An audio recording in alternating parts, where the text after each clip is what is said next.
The second station of the 17th word. Hashiya, in English footnote. The pieces in this second station resemble poetry, but they are not poetry. They were not put into verse intentionally. They rather took on that form to a degree due to the perfect order of the truths they express. Cry not out at misfortune, O wretch, come, trust in God. For know that, crying out compounds the misfortune, and is a great error. Find misfortune's sender, and know it is a gift within gift, and pleasure. So leave crying out and offer thanks, like the nightingale, smile through your tears. If you find him not, know the world is all pain within pain, transience and loss. So why lament at a small misfortune while upon you is a worldful of woe?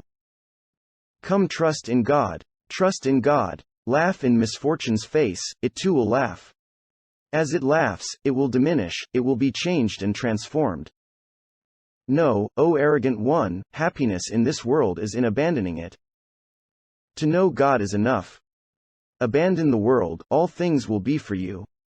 To be arrogant is total loss, whatever you do, all things will be against you. So both states demand abandoning the world here.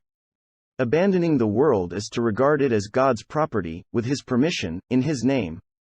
If you want to do trade, it lies in making this fleeting life eternal. If you seek yourself, it is both rotten and without foundation.